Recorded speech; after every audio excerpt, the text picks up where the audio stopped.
Blood stained the scrubbing tiles of Irecliff Healing House, where Claire's knees had worn raw against the stone floor.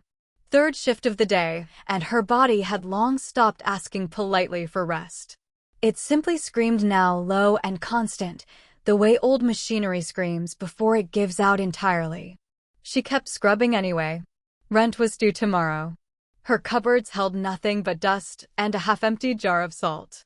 The sharp smell of healing tonics burned her nostrils as she worked, her wolf whimpering somewhere deep inside her chest, that small, tired sound it made when it had given up asking for better and was simply trying to survive the next hour. Around her, wealthy alphas strode through the corridors of Irecliff like rulers surveying land they had never needed to earn. Their polished boots clicked against the stone. Their pressed coats whispered of a world she would never be allowed to touch. "Watch where you're cleaning, Omega." The voice landed from above her like something dropped from a great height. "Thank you for sticking around with me, my wonderful story family. If you are already hooked in on today's story and ready to enjoy it, click subscribe and let me know in the comments where you're watching from. We like to know our pack members from all over the world. Now, let's begin. Chapter 1. Claire looked up to find Alpha Jack Marrow standing over her with the particular smile worn by men who had grown up being told their cruelty was charm. Behind him, two companions watched with the idle amusement of people who treated other people's suffering as an evening's entertainment. "I'm sorry, sir," she said. Her voice barely carried. He stepped deliberately onto her freshly scrubbed section. His polished boot left a perfect print on the gleaming stone, deliberate as a signature, precise as contempt. "Looks like you missed a spot." The heat that flashed through her chest could have been rage or grief. She had long stopped being able to tell them apart. "Of course, sir. I'll fix it right away." As Jack walked away, his laughter bounced off the stone walls of Irecliff. One companion kicked her bucket sideways as he passed. Dirty water spread across 20 minutes of work, seeping into every crack between the tiles. The other simply stepped over her like she was part of the floor itself. Claire dipped her brush back into what remained and started over. Her reflection stared up from the wet stone, hollow cheeks, dull copper hair, eyes that had somewhere along the way forgotten how to hope. 22 years old. She looked ancient. Her wolf pressed against her ribs, wanting to fight, wanting to show these men what an Omega looked like when she was pushed to her absolute limit. But she had learned the mathematics of survival long ago. Fighting back meant losing this position. Losing this position meant losing her room. Losing her room meant the streets of Ashvale Quarter in the deep cold of autumn, and autumn in Ashvale meant something she refused to think about directly.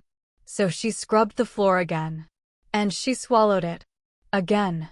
Her shift ended past midnight.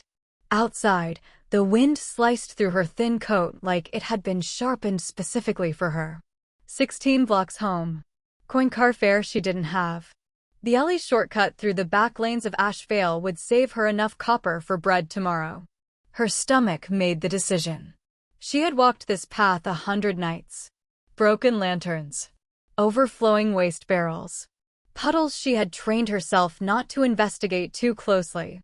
The familiar landscape of a life so small it barely cast a shadow. Halfway through, the howling started. Wrong howling. Uncontrolled. Feral. Nothing like pack wolves running in their territory. Ferals. She quickened her pace. Then she heard it. "Please, somebody help me, please." A child's voice. High and shaking and completely alone in the dark. Every survival instinct Claire had built over 22 years of learning to be invisible screamed at her to keep walking. To pretend she hadn't heard it. To survive the next hour the way she had survived every hour before this one, by staying small, staying quiet, staying invisible. But that sound. She had made it herself once, at 13 years old, in a room that smelled of mildew and abandonment, understanding with absolute clarity that no one was coming and she was completely alone in the world. She moved toward it before her mind made any decision at all. The back lane branched into a dead end, and what she found there stopped her blood cold. Not 3 ferals. Not 4. 5.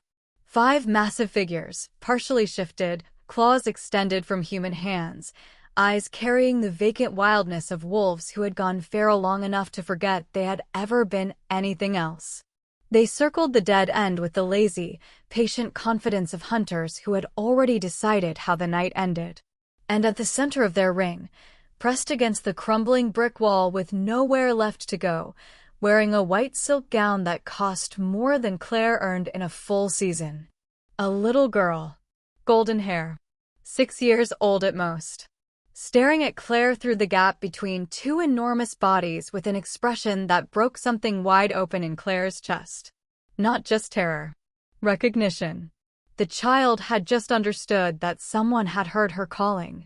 Pretty little royal pup, the largest feral purred, not yet noticing Claire standing at the lane entrance. "Someone will pay handsomely for your safe return."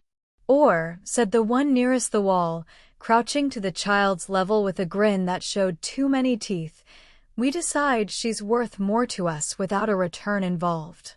A third one laughed softly. "The High King cannot negotiate for what he cannot find." She knew what that meant. Ashvale whispered those stories after dark, children who vanished, never spoken of again. She had spent years hearing those whispers. Her hand closed around a broken iron bar near the waste barrel. Heavy enough to do real damage. Not nearly enough for 5. She was untrained. Underfed. Shaking so badly she could feel it in the roots of her back teeth. She stepped forward anyway. "All 5 of you. Back away from her. Right now." The ferals turned. Surprise first, genuine surprise, the kind that comes from being interrupted by something they had completely written off as irrelevant. Then amusement. Then that slow, predatory calculation that said, "Oh good. Additional entertainment." "Run," she screamed at the child. But there was nowhere to run. 5 bodies blocked every exit. The little girl pressed herself harder against the wall and locked her eyes on Claire with the desperate focus of someone who has decided that as long as they can see you, you are real and you have not abandoned them. Claire swung the iron bar. The crack of impact against the first feral's shoulder sent shockwaves up both her arms. He staggered. Not down. Not finished. Just angry. She drove her elbow into the second one's chest, ducked under the third's grab, and planted herself between the wall and the child. The fourth caught her across the back with a blow that drove her to both knees. She got back up. The fifth grabbed her arm and twisted. Something tore in her shoulder with a sound she felt more than heard. She got back up. She was losing badly and she knew it, and she stayed on her feet anyway, because behind her was a child who had looked at her like she was the only real thing in the world, and that meant she was not moving. The largest feral raised his claws for the blow that would end it. Then thunder. Hoofbeats. Blinding torch flame flooding the lane mouth from every direction simultaneously. Crown Guard, stand down. By order of His Majesty High King Darian of Calethorn, stand down now. 6 mounted warriors in black armor moved through the lane like a single, lethal instrument. 3 ferals down before the others processed what was happening. The fourth shifted fully and was met with silver. The fifth, the largest, looked at the soldiers surrounding him on every side, looked at Claire still standing between him and the child, and ran. In the chaos that followed, Claire found herself on the cold cobblestones, bleeding from her arm and her side both, staring up at the night sky above Ashvale Quarter. A small hand found hers in the dark. "You stayed," the little girl whispered. "Even when they hurt you. You kept staying." The captain of the Crown Guard dropped to one knee before the child, his battlefield command dissolving into something close to reverence. "Princess Wren." "Your Highness." "Tell me where you're hurt." The lane tilted sideways beneath Claire's hands. "Princess." She looked at the golden hair, the silk gown, the tiny hand still holding hers like it intended to hold on forever.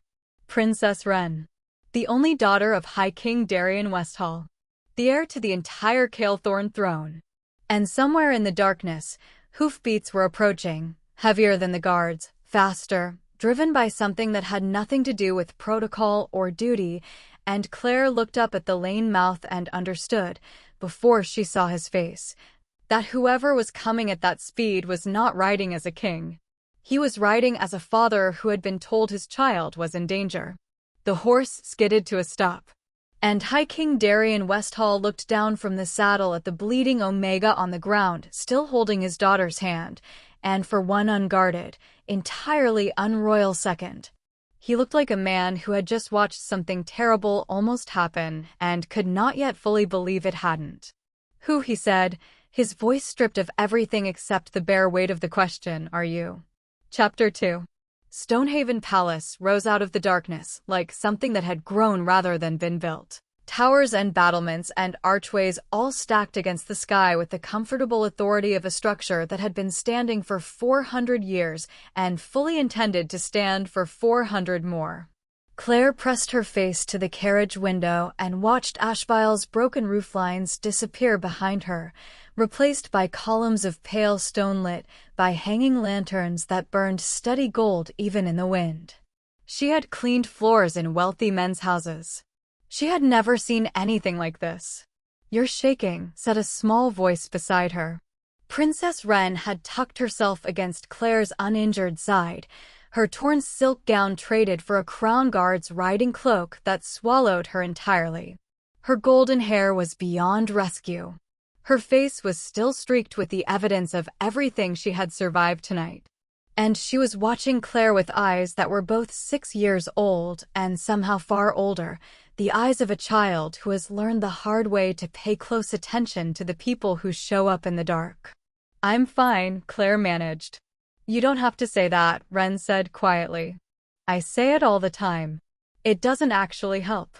The words hit Claire somewhere unguarded, the specific, ancient exhaustion of a 6-year-old who had already learned to manage her own fear without burdening others with it. She exhaled slowly. "You're right," she admitted. "I'm terrified." Wren nodded with the solemn understanding of someone for whom honesty had become more valuable than comfort. Then she took Claire's uninjured hand in both of hers and held it, not seeking reassurance, giving it, and said nothing more, and that was somehow the kindest thing anyone had done for Claire in years. Stonehaven's reception chamber was the most beautiful room Claire had ever stood in. She was also the most frightened she had ever been. She was still absorbing both when the double doors opened and High King Darian Westhall walked through them. She had expected the portrait version. Controlled authority. The specific performance of power that men who had grown up wealthy practiced until it became their personality rather than a choice. He was tall, dark-haired, with eyes the color of iron that had been in fire and then been left to cool and harden. He moved with the quality of someone who had been in genuine danger enough times that he no longer needed to perform readiness. It was simply part of how he occupied space. But he also looked, in the half-second before his gaze found his daughter, like a man who had been holding himself together through will alone all night and was one more shock away from coming apart. Wren. The word carried everything he had not been able to say during the ride. The child crossed the chamber in 4 running steps, and he caught her with both arms and held on in the way that only parents hold children when relief and terror are so knotted together they cannot be separated. And his eyes closed for exactly 3 seconds while he pressed his face to her hair. Then those iron-colored eyes opened and found Claire. She had spent 22 years being invisible. Alpha gazes moved past her the way water moves past stone, without interest, without acknowledgement, without any recognition that she was a person worth noticing. She had mastered being overlooked so completely that sometimes she forgot she was there. He looked directly at her. Not through her. Not at the space she occupied. At her, with a focus so complete and so unhurried that she felt it settle into her chest like a key discovering a lock it had been made for. "She fought all 5 of them, Papa," Wren said against his color. "She kept getting up every time they knocked her down. She didn't stop." Darian set his daughter gently down and crossed the chamber. He stopped 2 feet from Claire and studied her with the careful attention of a man who has learned to look beneath what people present in order to find what they actually are. "Your name," he said quietly. "Claire Ashford." "Your Majesty." You fought 5 ferals to protect my daughter. I had an iron bar. Something moved at the very edge of his mouth, too complicated to be called a smile, too warm to be called anything else. And yet, his gaze dropped to her injured arm, then returned to her face without any of the dismissiveness she was accustomed to. You'll see our healers. Then we'll speak. Your Majesty, I really do need to get home. I have a position at Ironcliff in the... We'll speak, he said. Gently, but without a single fraction of a degree of flexibility. The healer was thorough and said nothing about the state of Claire's clothing or the evidence of years of physical labor in her hands. When the arm was stitched and the shoulder wrapped, a palace attendant brought her back to the reception chamber where Darian stood at the window with Ren asleep on the settee behind him, one small hand curled beneath her chin. He turned when Claire entered, and whatever polished thing he had been preparing to say appeared to dissolve when he actually looked at her face. Ren hasn't spoken since her mother died, he said. 14 months. Not a word. For specialists. Every treatment available in Kilthorne. He paused. She spoke to you inside 30 seconds of meeting you in that lane. Claire had not known. The knowledge settled over her like something cold and immense. I don't know why, she said. Honestly. Neither do I. He looked at her steadily. But I need to. He turned back to the window briefly, then back to her, and the thing in his expression was no longer entirely kingly. It was rawer than that. More honest. Someone has made 4 attempts on my daughter's life. The 4th was tonight. My own guard rotation was compromised. Whoever arranged those ferals knew exactly when the lane behind Ironcliff would be unpatrolled. His jaw tightened. That means the threat is inside this palace. Inside my court. And I don't yet know how deep. The fire crackled between them. Ren slept. I am asking you to stay, he said. As Ren's protector. The last one left after the 3rd attempt. I'm asking because she spoke to you, and because you faced 5 ferals alone with a piece of scrap iron and didn't once consider running. Claire looked at the sleeping child. At the tiny hand. At the face that had looked at her in a dark lane like she was the only real thing in the world. I don't know anything about palace work, she said. You know how to stay, he said simply. That's what she needs. A pause that stretched long enough to matter. All right, Claire said. I'll stay. Darian exhaled, a sound so small she almost missed it. Immense relief, barely contained.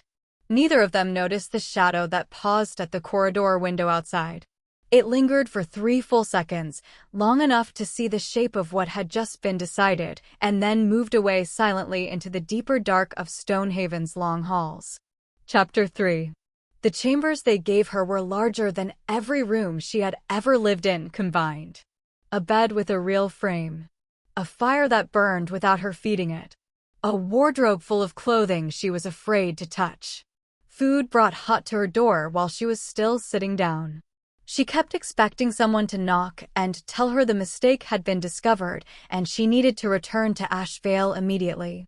Instead, the first assault came through the front door of Ren's study room.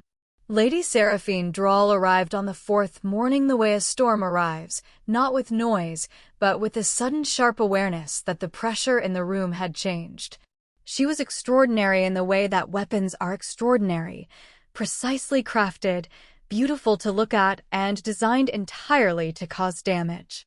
Her smile at Claire was warm enough that someone watching from a distance might have believed it. How remarkably brave, she said, looking Claire over the way you examine something that has appeared in your house without your permission. His Majesty does love an unconventional choice. Lady Seraphine, Ren said evenly from her chair. We were in the middle of something. Of course, my sweet. Seraphine's attention did not shift from Claire. Tell me, what does a scrubbing girl from Ashvale know about protecting royalty? Besides fortunate timing. She knows how to stay, Claire said. Something about the word, that specific word, the one Darian had used, landed in Seraphine's eyes like a blade finding a nerve.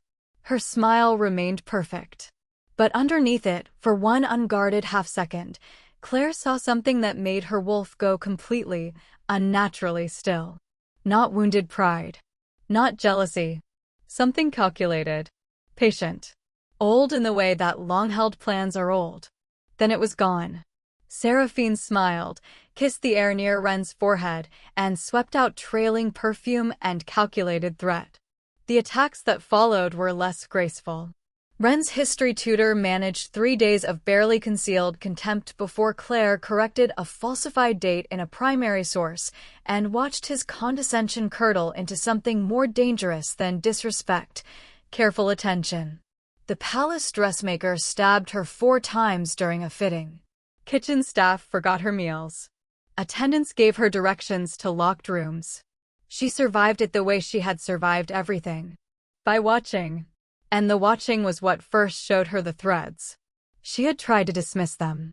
Tried to call it tiredness or the strangeness of a completely new life. But they were becoming impossible to pretend away, gossamer thin, invisible unless she focused, running between people like seams in a garment. Most were ordinary. Gold for genuine warmth. Silver for loyalty held under pressure. The quiet, steady blue of honest care that did not need to announce itself. But some were wrong. Dark at the edges. Deteriorating in a specific way that suggests not age, but deliberate damage, the way a rope looks after someone has been sawing at it quietly for months, just enough to ensure it will fail at the exact moment it matters most. 3 such threads in Stonehaven, all flowing to the same origin point. She followed them for 3 days before she allowed herself to look directly at where they ended. That evening, walking Ren back through Stonehaven's East Passage, she finally let herself see. Her breath left her body as though it had been taken. Lord Voss Halecroft, the High King's senior counsel. The man who had served the Westhall crown for 3 full decades with such consistency of warmth and wisdom that the court called him the kingdom's keeper of conscience. The man Darian trusted above every other living person. His presence burned with something that should not have been possible. Not simple cruelty. She had seen cruelty before and recognized it. This was different. Older. More deliberate.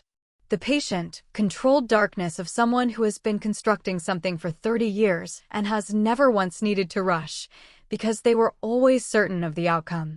Claire. Ren tugged her sleeve. Sorry, little one. Thinking. You look frightened. I'm fine. That's what you say when you aren't, Ren said with the calm certainty of a child who has paid very close attention to the adults around her and learned exactly how they lie. But I won't push. Claire looked down at her. You are remarkable for 6. I know, Ren said simply. Behind them, down the long passage, Lord Voss's familiar laugh rang out, easy, paternal, 3 decades of practiced warmth. Darian's responding laugh followed it. And Voss's threads burn like termites inside a load-bearing wall. That night, Claire found the note. Slipped beneath her door while she had been standing at the window. No name. No seal. 6 words in careful, urgent handwriting. You see them. She saw them too. She died for it. Chapter 4. She did not sleep. She sat on the floor with her back against the bed and the note in both hands and read those words over and over until the fire burned down and the room went cold. You see them. She saw them too. Someone inside Stonehaven knew about the threads. Which meant she had already been seen doing the one thing she had thought was invisible. Which meant the danger was not only ahead of her. It was already beside her. She tucked the note into the inner lining of her boot, went to Ren's chambers at first light with her face arranged and her wolf on full alert beneath every layer of composure, and said nothing. The threat arrived 3 hours later wearing the face of the palace kitchen. A lacquered box of candied chestnuts from the Stonehaven orchards, carried to Ren's study on a gilded tray by a young kitchen attendant. First preserved harvest of the season, miss. Left specially for Her Highness by Lord Voss. Claire was reviewing Ren's afternoon lessons at the far desk. She barely glanced up. Then everything inside her went silent and screaming at once. Not the threads this time. Something deeper than sight, something that lived in the blood, bypassing thought entirely, landing as cold, absolute, undeniable certainty. The same instinct that had told her about the ferals before she heard them. The same instinct she had inherited, she now understood, from a bloodline built for exactly this purpose. That box would kill Ren. Don't touch it. She crossed the room before her voice finished carrying. She put herself between Ren and the tray with a speed that made the attendant stumble backward into the doorframe. Miss, Lord Voss only asked me to. Which room in the kitchen? Which person handed it to you? Their exact name and station. The attendant's eyes flickered, not fear of Claire. Fear of being caught. The distinct, terrible awareness of someone who knows precisely what they have just carried into a room. The lower stores. Someone left it on the Crown Guard. In here. Now. They found the compound inside 20 minutes. Something so refined it had no scent. The palace physician had to use 3 separate tests before he confirmed it, and when he did, he set down his instruments very carefully and did not speak for a long moment. Not a drop of this on the skin, he said finally. Ren would have been gone before anyone reached her. The attendant broke under gentle questioning within the hour. Paid in silver. Threatened with something worse than silver.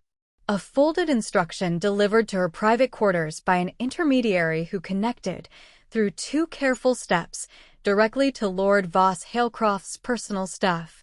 Darian arrived before the hour was out, moving with the tightly controlled urgency of a man who has trained his worst fears into something functional. 5 attempts, he said. His voice was flat in the way that conceals something enormous and volcanic underneath. 5 attempts on her life in 8 months. Lord Voss delivered it personally, Claire said. By name. I can give you the attendant's testimony. Darian went very still. And she watched the thing she had come to recognize move across his face, the shadow that appears when someone begins to consider a question they have been refusing to ask. Be careful with that, he said quietly. What you're suggesting. I know what I'm suggesting. Voss has served this crown for 30 years. He served my father before me. He was the first person I told when Ren's mother became ill. The last sentence landed differently than he intended it to. Claire looked at him steadily. When exactly did Lady Mira fall ill? The question sat between them for a long moment. 8 months before she died, Darian said slowly.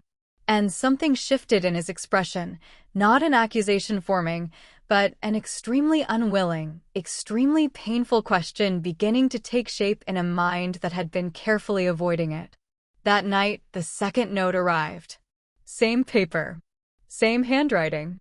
Slipped under her door while she sat 3 feet from it and heard nothing, which meant whoever delivered it moved through these halls with the ease of someone who had walked them for years.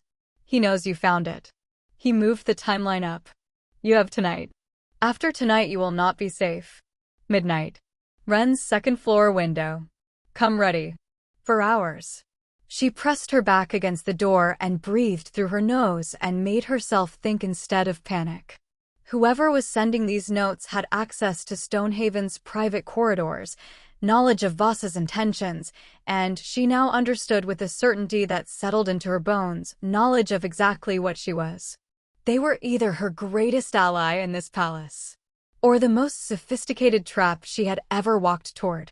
She went at midnight anyway. Chapter 5. The figure waiting on the narrow ledge outside Ren's 2nd floor window was not what Claire had prepared for. An old woman. White braided hair cropped close to her skull. Eyes the color of winter iron, sharp and still, and looking at Claire with the specific recognition of someone who has spent years studying a face they have never actually met. You feel it already, the woman said, dropping silently into the room. That is the old blood stirring. Who are you? Someone who hid in a wardrobe the night your mother was taken. She said it without drama, as though she had rehearsed it so many times it had lost its edges. My name is Nessa. I sent the notes. And we have perhaps 20 minutes before Voss's night attendant makes his 2nd round. What she said in those 20 minutes dismantled everything.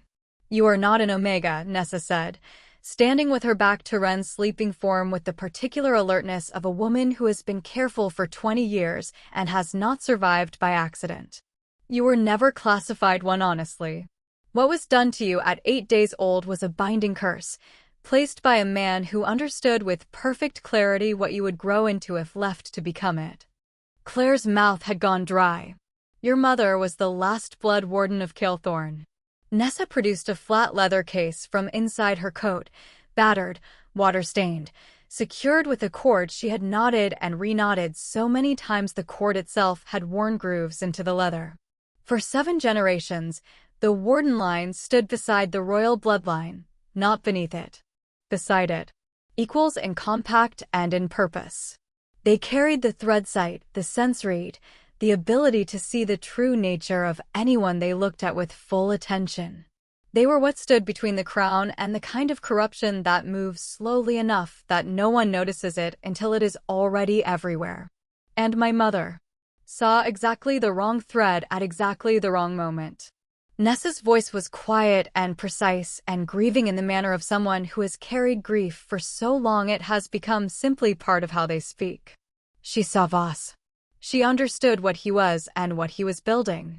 And she was taken before she could speak a single word of it to anyone who could act on it. The curse was placed by Voss. Not a question. She already knew. At 8 days old. Precise enough to suppress everything the sight, the instinct, the wolf read, until circumstances forced a crack in it. Until you made a choice significant enough to split the binding from the inside. Nessa opened the leather case and removed a pendant, silver, thin-chained, engraved with a running thread pattern worn smooth by long handling. Your mother's. She wore it the night everything went wrong. It will help anchor the sight now that the binding has begun to fracture. Claire took it. It was cold in her hand, then warm, alarmingly, immediately warm, as though it recognized her. Nessa. Her voice did something she didn't intend. My mother. Is any part of her? The pause was too long. There is something, Nessa said carefully. But I will not tell you what it is until you are standing on ground that cannot be taken from you. If I tell you now, it will consume you and you need to be focused. That is not an answer. No, Nessa agreed. It is a promise. There is a difference. She moved to the window.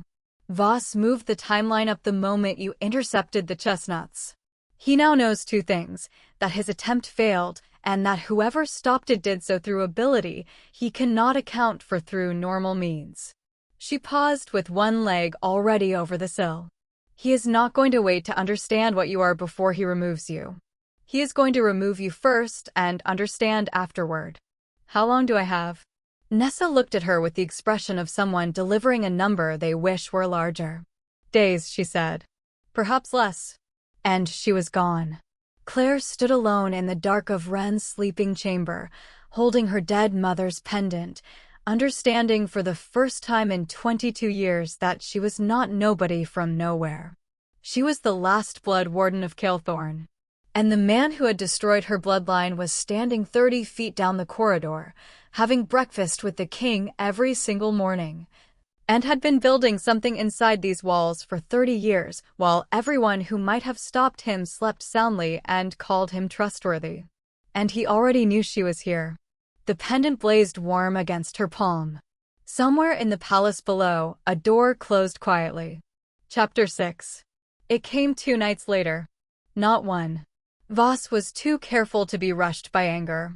He waited until the 2nd night, let 1 night pass, so that Claire might relax, might believe the timeline had shifted, might lower the particular heightened attention she had been maintaining since Nessa's visit. She did not lower it. She lay fully dressed in the dark of her chambers with the pendant warm at her throat and her warden senses burning at the frequency she was beginning to understand was not anxiety or strangeness, but simply what being properly awake felt like. And at the 3rd hour of the night she felt them. Not footsteps this time. Wrongness arriving from 3 directions simultaneously, coordinated with the precision of something that had been planned and rehearsed and timed to the minute. She was through the door before she consciously chose to move. Wren. She ran. 30 feet of corridor, 2 turns, the length of the east passage, and she hit the door of Wren's chambers from the outside at the exact moment it opened from within. for figures in unmarked dark gear pressing outward, and a fifth coming from the window behind her. 5 again. Always 5. Voss was consistent in his arithmetic, and Claire had approximately 2 seconds to understand that this was not opportunistic. This was a surgical operation, and someone inside the palace had provided the guard rotation, the door timing, and the window access. Someone who knew Stonehaven from the inside. She fought. She took a blade across her left side that turned her entire field of vision white and folded her against the wall. She pushed off the wall and went back in. She put herself in the only position that could not be argued with, flat across the doorway to Wren's chamber, arms braced against both sides of the frame, a door made of person rather than wood. "Wren," she said through gritted teeth. "Get under the bed. Don't come out until you hear Calder's voice. Only Calder. No one else. Claire." Now. The pendant ignited.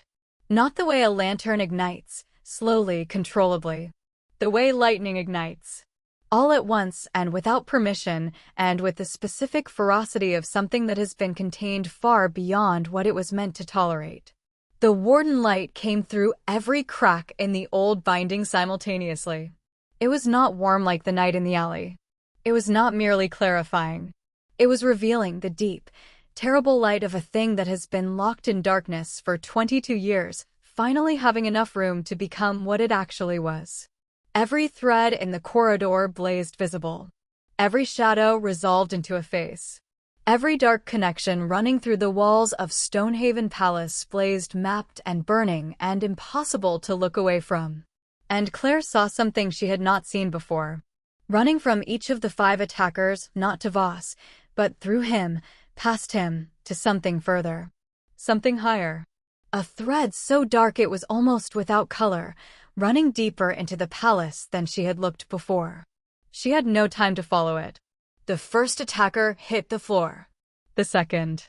The third stumbled backward from the light with both hands raised to shield his eyes. The fourth turned and ran. The fifth pulled a blade and threw it. She moved. Not quite far enough. The blade opened a line across her right shoulder that was separate and worse than the side wound, and she went down on one knee for the second time that night, and this time staying up was a question with an uncertain answer. Claire.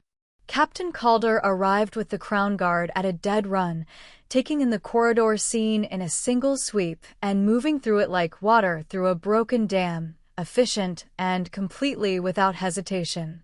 Claire. Darian was in the corridor. He had come fast, faster than he was supposed to move, faster than kings were meant to move, and he had come in the clothes of a man who had been awake rather than asleep, which was its own kind of information. He dropped to his knees directly in front of her. "How bad?" "If you say fine, I will not believe you, and we will both have wasted breath." His hands moved to the wounds with practiced field medicine that spoke of a history she hadn't known about. His jaw was locked tight. His eyes were not. What was that light? She opened her mouth. And from down the corridor, Lord Voss's voice arrived precisely, exactly on schedule. "Your Majesty." "I came the moment I heard."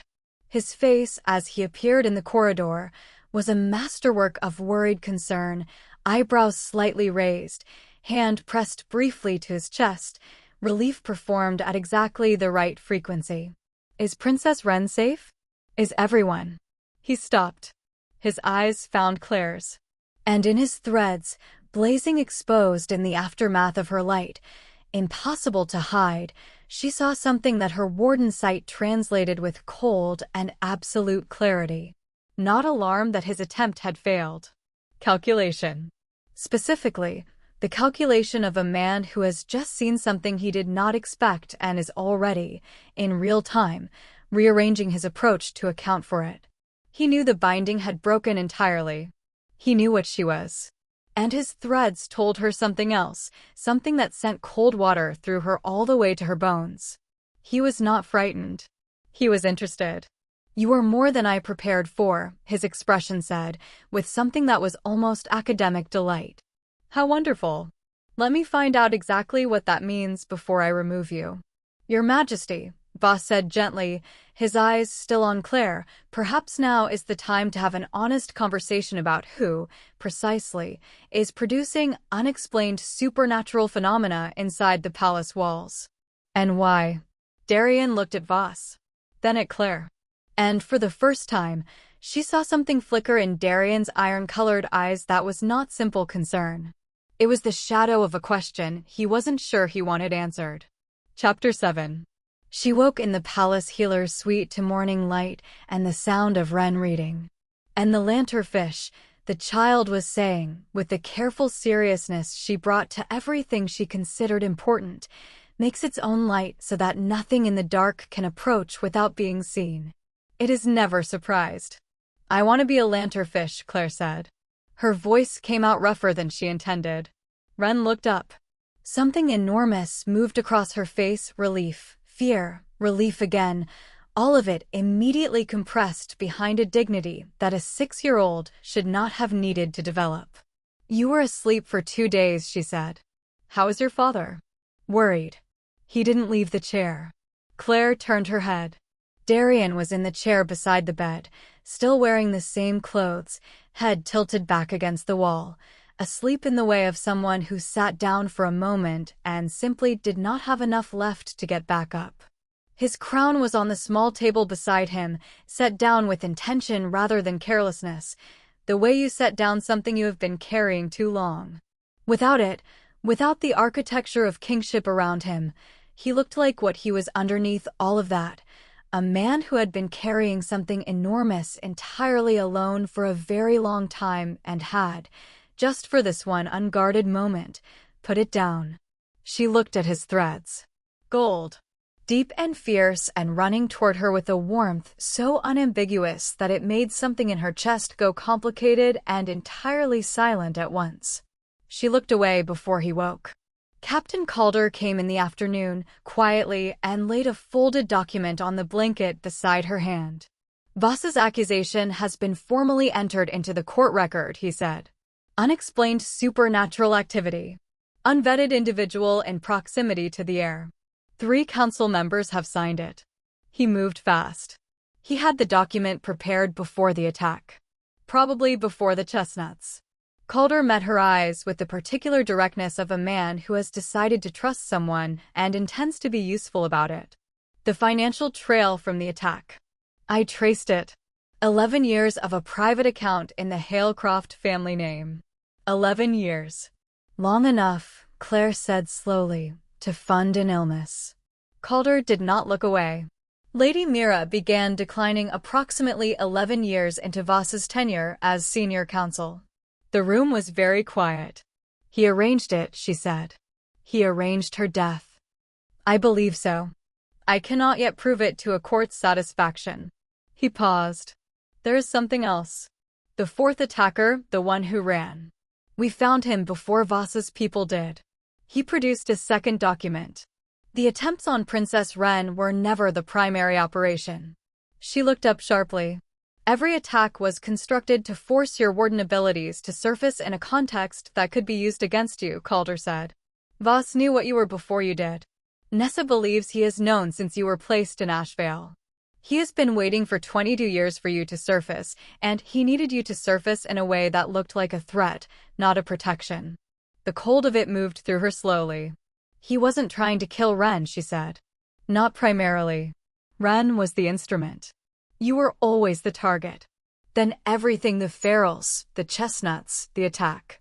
All of it designed to activate you, expose you, and have you removed from proximity to the king before you understood what you were looking at. Calder folded his hands. The accusation in the court record is the final move. If it succeeds, you are removed legally. If it fails, if you try to defend yourself without revealing what you know, you look like someone with something to hide. It's elegant, she said. He's had 30 years to make it so. When Darian woke and found her sitting up, he came to the side of the bed and looked at her with the open, undefended expression that she was beginning to understand was what his face actually looked like when he stopped performing kingship at the world. The accusation, she said immediately. I dismissed it publicly, he said. But privately, he stopped. Tell me what I'm missing. Everything. I am done having pieces of this and not the whole of it. So she told him. Everything. Every thread, every connection, every 30-year architecture she had traced back to the man who sat at his right hand at every council session and had been arranging the quiet destruction of everyone who might have seen what he was. The arranged death of Lady Mira. The curse placed on an 8-day-old child. The sustained, patient manipulation of a king who had trusted without reservation because he had been given no reason not to. Darian did not speak for a long time. When he did, his voice carried the specific hollowness of someone who has just watched the floor of something they believed was solid drop away beneath them. Myra's illness, he said. He was the one who told me the physicians were certain it was natural. He was the one who encouraged me not to pursue a second opinion. Said it would give her false hope. He stopped. His jaw worked. I trusted him with everything, he said. The words came out stripped of everything except their bare weight. I trusted him with her. Claire did not offer comfort. She had learned that some griefs required witnessing rather than soothing. What do we do? He said finally. We build something irrefutable, she said. Every piece documented, every witness protected, every connection traced until there is no interpretation available except the true one. Then we move. How long? 3 days. No more. He looked at her with something raw and enormous in his expression that had clearly been carried alone for much too long. Together, he said. She held his gaze. Together, she agreed. Down the corridor, a door closed very softly. Neither of them heard it. Chapter 8. They moved before dawn on the 3rd day. Calder had spent 2 days quietly reassigning guards whose threads burned clean, 14 men with no financial or personal connection to Voss's network, identified through careful observation Claire had made during 3 days of council sessions she had attended as Wren's escort. The evidence was sealed, witnessed, and documented by 3 separate court recorders working independently. 11 years of financial transfers, correspondence intercepts. The dismantled curse traced backward through Halecroft family records that Nessa had preserved across 20 years in preparation for exactly this. It was enough. Voss was in his private study reviewing the morning's correspondence when the Crown Guard came through the door. He looked up without surprise, and that, Claire had decided, was the most damning thing about him. Even now, surrounded by evidence and a king whose face had gone entirely still with the specific grief of a man confronting 30 years of chosen blindness, Voss could not quite bring himself to believe this was truly where it ended. Darian, he said, with the warmth of 3 decades of practiced relationship. There has clearly been a misunderstanding. There hasn't, Darian said. But Voss did not break. He was too intelligent and too prepared for that. He began instead, methodically, unhurriedly, with the precision of a man who had considered this contingency many times, constructing an alternative architecture of events. His voice was warm. His manner was wounded. He was, Claire acknowledged with cold clarity, extraordinarily good at this. For 20 minutes, he held the room, placing reasonable doubt beside every piece of evidence, repositioning himself as a loyal servant being betrayed by the manipulations of an unknown Omega with unexplained abilities and uncertain origins. She watched Darian's face. She watched Voss's threads. And she waited. Lady Seraphine Drawl arrived precisely when Claire had calculated she would, summoned under a pretense, confused, still wearing the performance of concern she had spent years perfecting. She walked through the study door and her eyes went immediately to the evidence arranged across Voss's desk. Then they went to Voss's face. He looked at her the way a craftsman looks at a tool he has finished using, appraising its remaining utility, calculating whether it needs to be kept or discarded. Not warmth. Not alliance. The specific cold regard of someone for whom other people have always been instruments first and never anything else. Seraphine had spent 4 years believing she was his partner. She understood in approximately 3 seconds what she had actually been. You told me I would sit beside the throne, she said. Her voice was very quiet. I told you many things, Voss said. They were useful while they needed to be. Something went entirely out of Lady Seraphine Drawl's face, not the performance, which she had long mastered, but the real thing underneath it.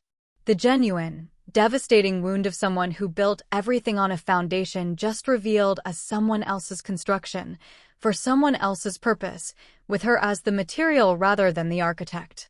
She sat down. And she told them everything.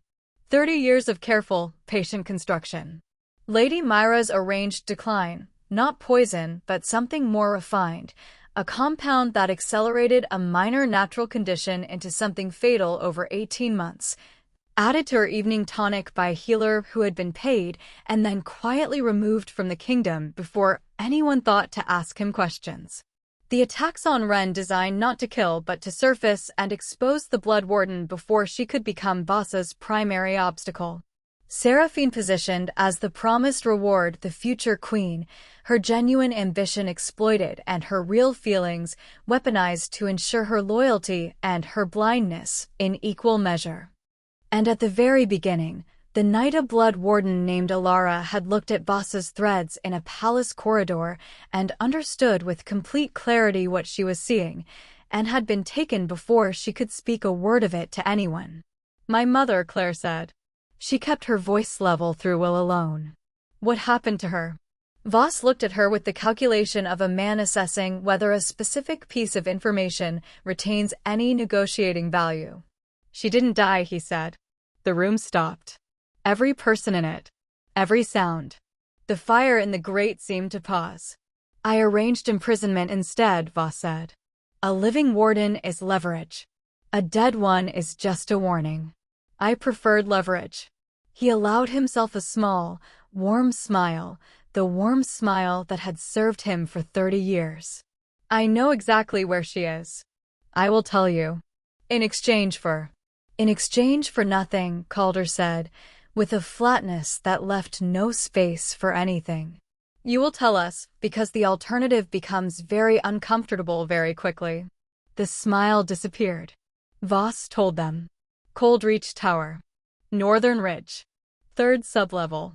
Claire stood very still and held on to what those words meant, that somewhere in Calethorn, her mother had been alive for 22 years, eating and breathing and waiting, while her daughter scrubbed floors and swallowed contempt and learned to take up as little space as possible. Calder was already moving. Darian was already turning toward her. And then Voss said one more thing. Very quietly. Almost as an aside. "You should move quickly," he said. "The standing instruction, if I failed to send monthly confirmation of continued imprisonment, is to eliminate the liability within 48 hours. The cold of it was absolute." "When did you last send confirmation?" Calder said. Voss's eyes moved to the window. "To the morning light outside."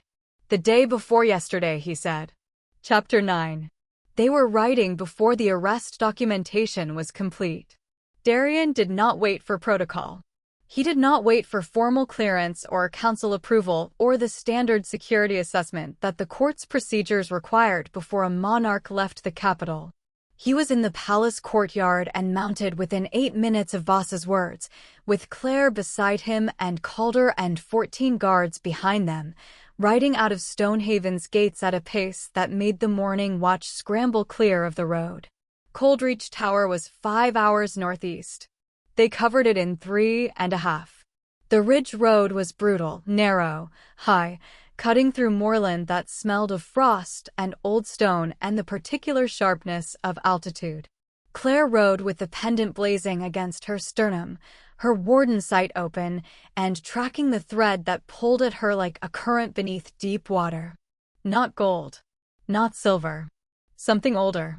The specific, luminous warmth of blood calling to blood across 2 decades and an impossible distance. "You've been quiet," Darian said, riding up beside her through a narrow pass where the wind came at them sideways. "So have you," she said. "I've been thinking about 30 years. And I keep arriving at the same place." He looked at the road ahead. "That I was not deceived because I was foolish. I was deceived because I trusted someone who had spent 30 years engineering that trust. There is a difference." She looked at him. Are you persuading yourself or telling me? Both, he said. And the edge of honesty in it, unguarded, unperformed, made something in her chest go quiet and warm. She looked back at the road. There will be more of them, she said. After today. People who built their position on what Boss constructed. When the foundation comes out, the whole structure needs examining, he finished. Yes. I know. A pause. I'm going to need the thread site for a very long time. Is that a formal request? It is a sincere one. She did not answer. But she did not look away either. Coldreach Tower appeared against the northern sky an hour before sunset, gray stone, no banners, positioned on a ridge specifically chosen because no road led directly to it and no one passing within miles would have any reason to approach it. The kind of place chosen not to conceal itself, but to ensure no one ever thought to look. Calder sent riders ahead. 2 guards found at the lower approach surrendered within minutes, paid men, not loyal ones, unwilling to die for someone already in custody.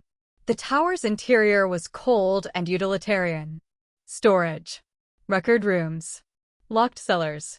Claire walked through the corridors with her warden sight fully open for the first time without any restraint whatsoever, all of it available, all of it blazing, and followed the thread that had been pulling at her since the pendant first warmed in her hand.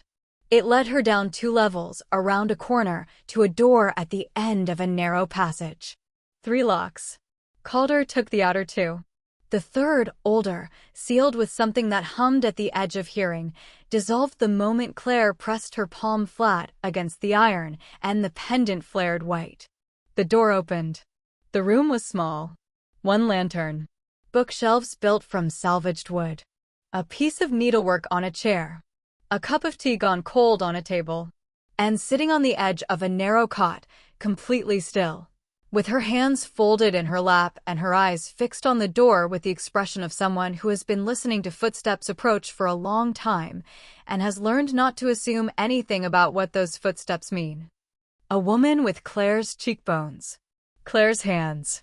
Older than Claire had imagined. Steadier than she had any right to be. Eyes the color of winter iron, looking at her daughter with 22 years of waiting compressed into one unbearable moment. There you are, Alara said softly. Claire sat down on the stone floor and wept. Her mother came off the cot and gathered her the way you gather something you were afraid to stop believing existed, holding on with the specific, aching sureness of arms that had been empty for 22 years and had not forgotten what they were supposed to be holding. I knew, Alara said, against her daughter's hair. I always knew you would come. I just didn't know if I would still be here when you did. Claire pressed her face against her mother's shoulder and could not speak. Darian stood in the doorway. He looked at the 2 women on the cold stone floor of Coldreach Tower, and his expression carried something so private it seemed wrong to see.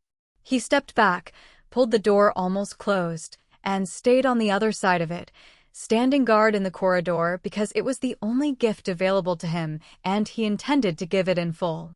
When Claire finally looked up, Alara was watching her daughter's face with the particular attention of a mother cataloging every year she had missed.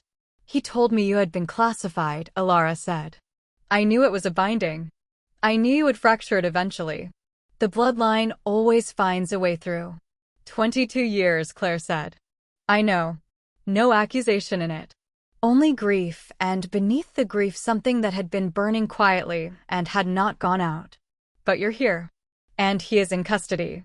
She looked at her daughter for a long moment, at the silver thread mark already beginning to form along Claire's forearm where the warden magic had finally found its home, and then at the doorway where Darian stood, and at the gold thread blazing between her daughter and that king with the kind of warmth she recognized immediately because she had seen it once before, in a different palace, in a different life.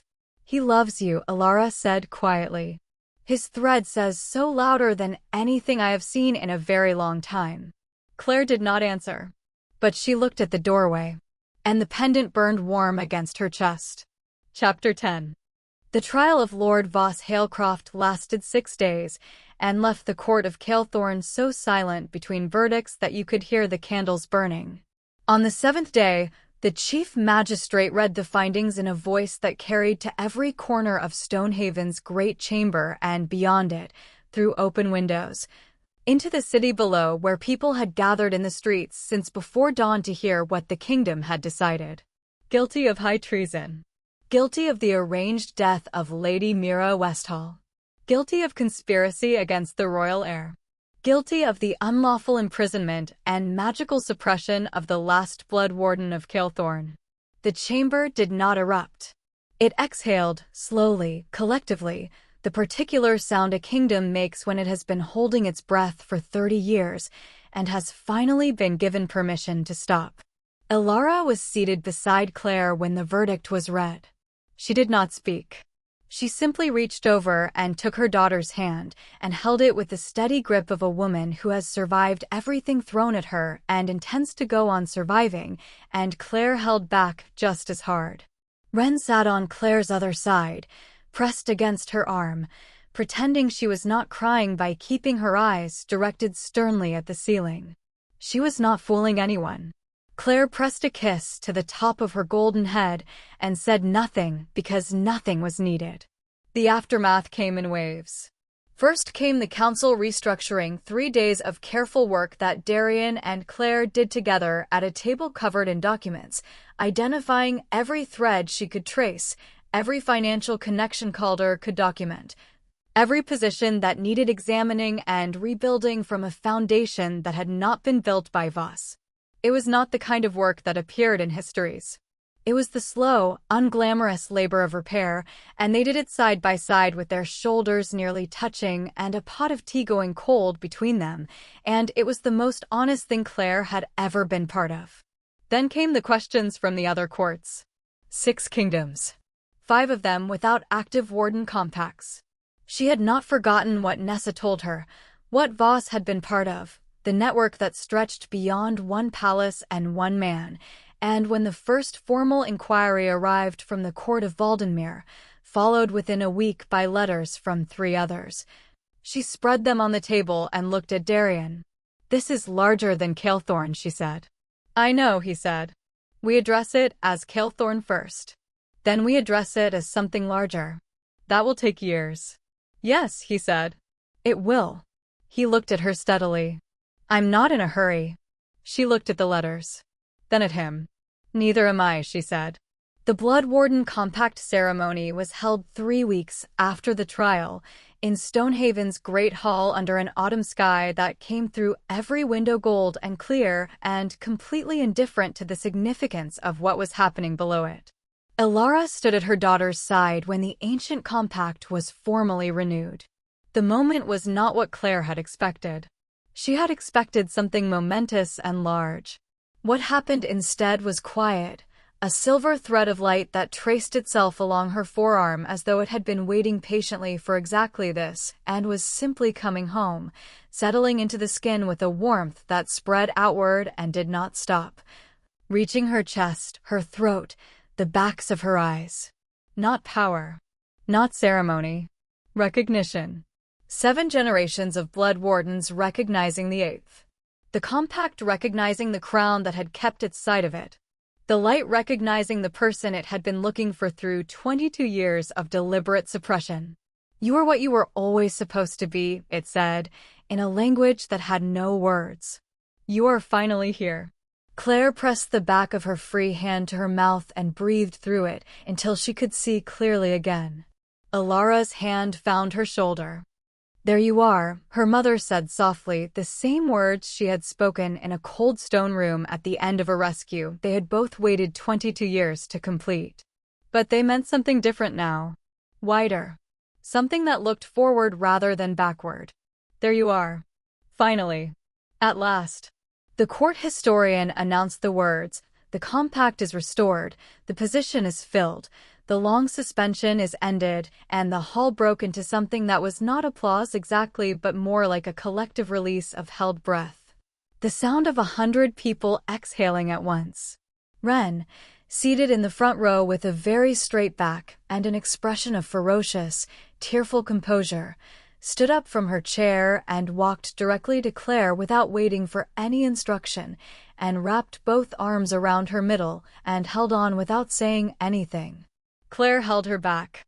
Over Ren's head, across the hall, Darian was watching. He had been watching since the ceremony began, not with the focused attention of a king monitoring an event, but with the particular quality of attention he gave to things that mattered to him. Something open. Something that made no attempt to be anything other than what it was.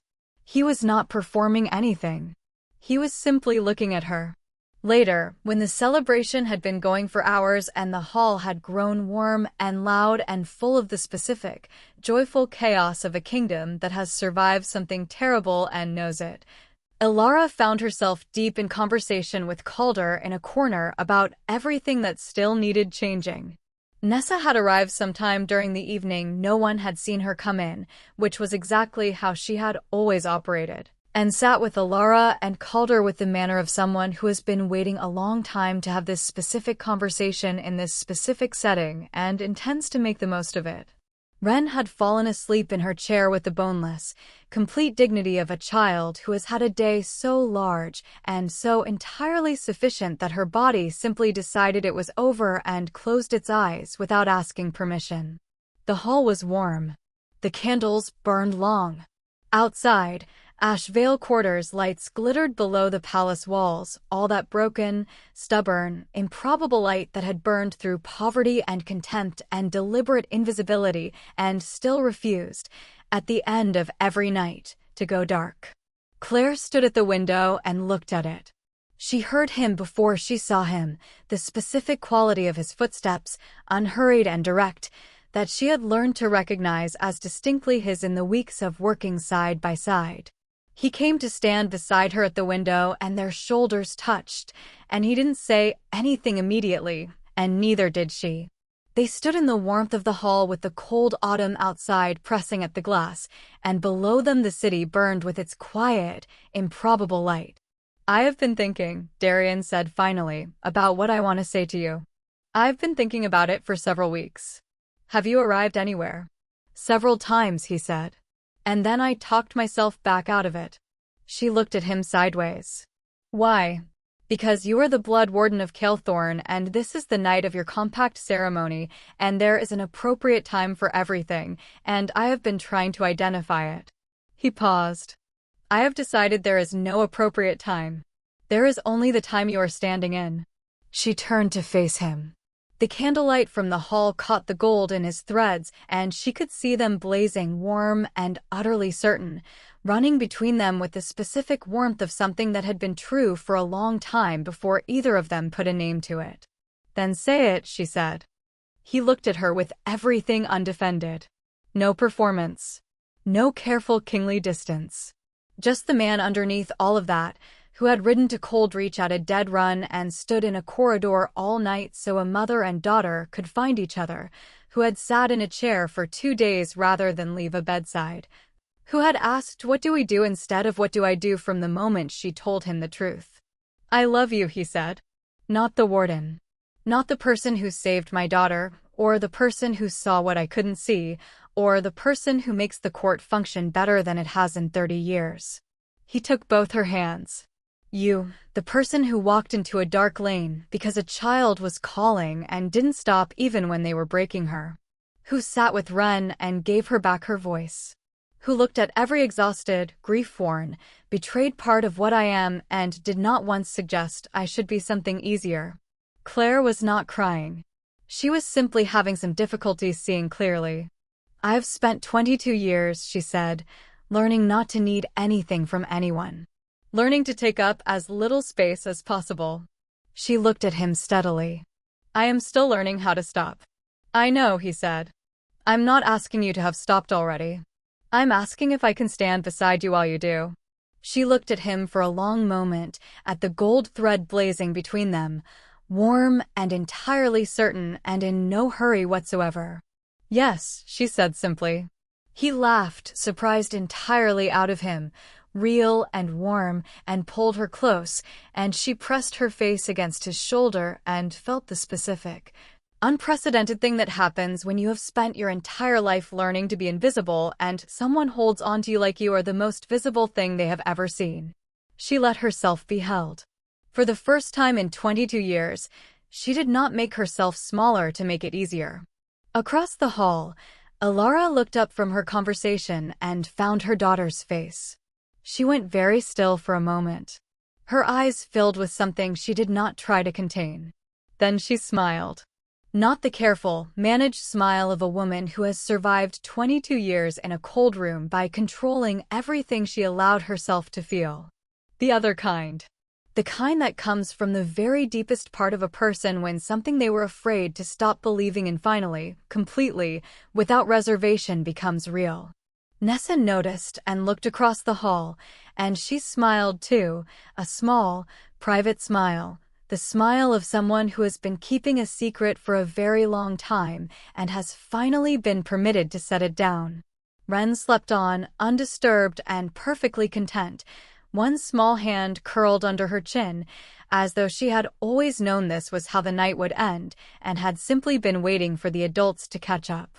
Later still, when the hall had quieted and the candles had burned most of the way down and the palace had settled into the particular deep warmth of a night that has contained something significant, Claire and Alara stood alone in the corridor outside the hall while the celebration carried on softly behind the doors. Alara held her daughter's face in both hands and looked at her the way she must have looked at her at 8 days old, before everything was taken, with the totality of a love that had nowhere else to go and did not need to.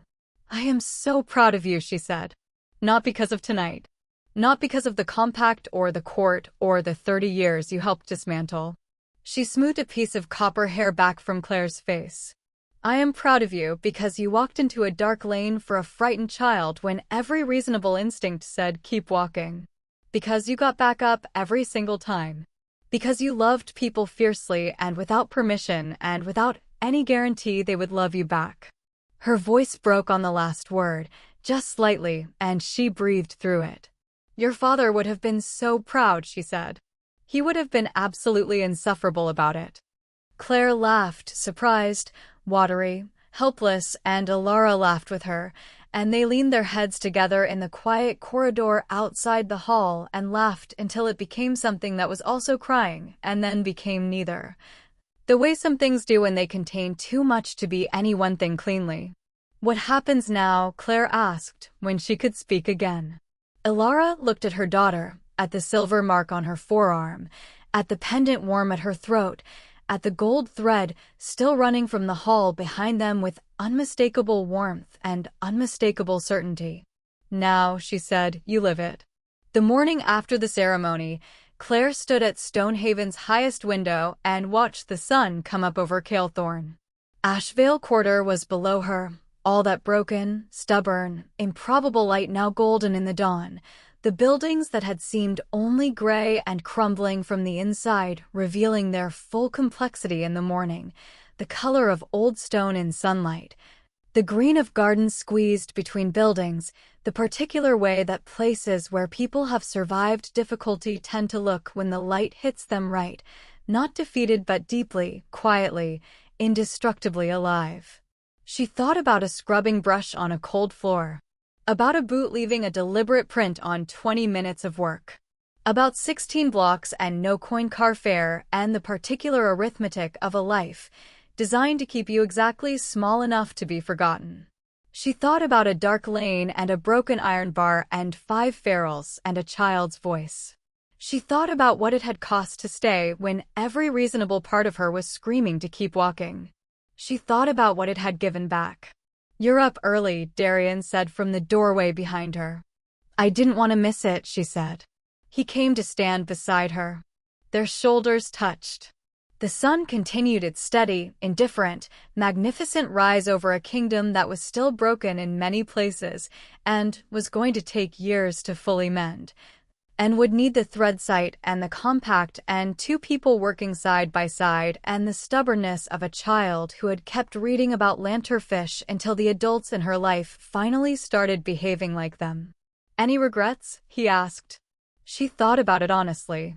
She thought about a floor and a mop and expensive boots and a woman who had been reduced to furniture and had learned to agree. She thought about the exact moment in a dark lane when she had stopped agreeing. "Ask me in 50 years," she said. His hand found hers. "Every single day," he said quietly. "I intend to." Behind them, down the long corridor, a door opened and small running feet came toward them at speed. Wren, still in her night clothes, hair comprehensively destroyed by sleep, carrying the book about lanternfish with the urgency of someone who has woken up with extremely important news that cannot wait. "The lanternfish," she announced, arriving at the window and wedging herself between them without any apparent concern about whether there was room, "can also communicate with the light. It is not only for seeing. It is also for speaking." Claire looked down at her. "Is that so?" "Yes," Wren said, with the absolute authority of someone who has done the research. "I think that is what the warden site is. It is not only for seeing the threads. It is for speaking to them." She looked up at Claire with Myra's eyes and Darian's directness, and something entirely her own, something fierce and curious and absolutely certain of itself that had spent 14 months in silence and was making up for every word. "I think you are going to be very good at it," Wren said. Claire looked at the child, then at the window, then at the city below, all that light. "I think," she said, "you might be right." Darian's hand tightened around hers. The sun finished rising, and the last blood warden of Calethorn stood between the king she loved and the child who had given her back her voice and looked out at the world she had helped mend and let herself, finally, completely, and without reservation, take up space in it. Thank you so much for spending your time with Claire's story. Your support means the entire world to this channel and keeps these stories alive. If this touched your heart even a little, please like, share, and subscribe so more people can find their way to stories that remind them they were never meant to be invisible.